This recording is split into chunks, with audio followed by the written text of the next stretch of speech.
உலக புகழ்பெற்ற மைசூர் தசரா விழா நாளை நடைபெறுவதை ஒட்டி மைசூர் நகரம் மற்றும் அரண்மனை விழா கோலாகலம் பூண்டுள்ளது.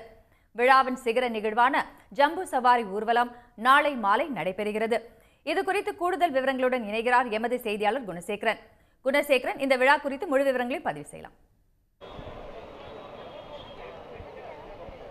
நிச்சயமாக கர்நாடகாவினுடைய நடகப்பா, அதாவது கர்நாடகாவின் திருவிழா என்று போற்றக்கூடிய வரலாற்று சிறப்பு மிக்க தசரா விழாவானது நாளை நடைபெற இருக்கிறது. 415ஆம் ஆண்டாக இந்த வருடம் நடக்கக்கூடிய இந்த தசரா விழா கடந்த 22ஆம் தேதி தொடங்கியது. தொடர்ச்சியாக 10 நாட்களுக்கு பல்வேறு நிகழ்ச்சிகள் நடைபெற்று வந்தன. குறிப்பாக மகளிர் தசரா, விவசாயிகள் தசரா, இளைஞர் தசரா, சிறுவர் தசரா என பல்வேறு வகையான தசரா விழாக்கள் கொண்டாடப்பட்டு வந்தன. இதனையொட்டி பல்வேறு கலை நிகழ்ச்சிகளும் நடைபெற்று 10 நாட்களாகவே இந்த மைசூர் நகரம் விழா கோலம் பூண்டிருந்தது. இந்த தசரா விழாவினுடைய முக்கிய நிகழ்வான ஜம்பு சவாரி ஊர்வலம் நாளை நடைபெற இருக்கிறது. இதற்காகத்தான் இந்த ஒரு விரிவான ஏற்பாடுகள் செய்யப்பட்டு வருகின்றன. குறிப்பாக 14 யானைகளினுடைய ஊர்வலம் என்பது நடைபெறுகிறது. நாளை மட்டுமே பல லட்சம் பேர் இந்த யானை ஊர்வலத்தை பார்ப்பதற்காக மைசூருவில் திரள இருக்கிறார்கள்.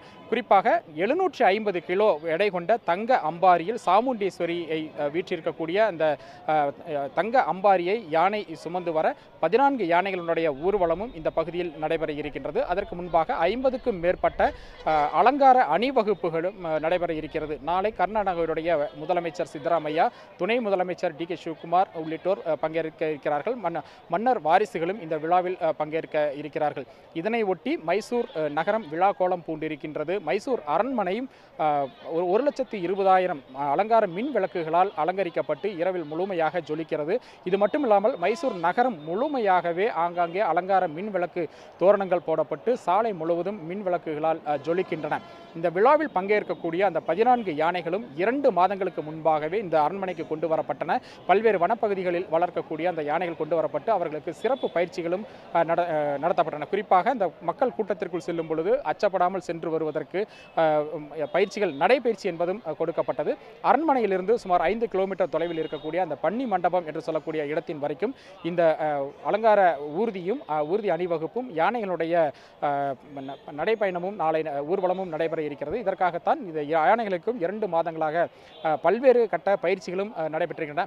நேற்று அந்த இறுதிக்கட்ட பயிற்சிகள் முடிக்கப்பட்டிருக்கக்கூடிய சூழ்நிலையில் நாளை நடைபெறக்கூடிய இந்த தசரா விழாவிற்கான அந்த ஏற்பாடுகள் தற்பொழுது செய்யப்பட்டிருக்கின்றன. இந்த விழாவை பொறுத்தவரைக்கும் கர்நாடகாவிலிருந்து பல்வேறு மாவட்டங்களைச் சேர்ந்த மக்கள் மட்டுமல்லாமல் உலக அளவிலும் பல்வேறு நாடுகளைச் சேர்ந்தவர்களும் பங்கேற்க இருக்கிறார்கள். ஒரு 10 லட்சத்திற்கும் மேற்பட்டோர் இதில் பங்கேற்பார்கள் என்பதால் ஒரு விரிவான ஏற்பாடுகளும் பாதுகாப்பும் மேற்கொள்ளப்பட்டிருக்கின்றன. விவரங்களுக்கு நன்றி குணசேகரன். உடனுக்குடன் செய்திகளை தெரிந்து கொள்ள சன் நியூஸ் பெல் ஐகானை கிளிக் பண்ணுங்க.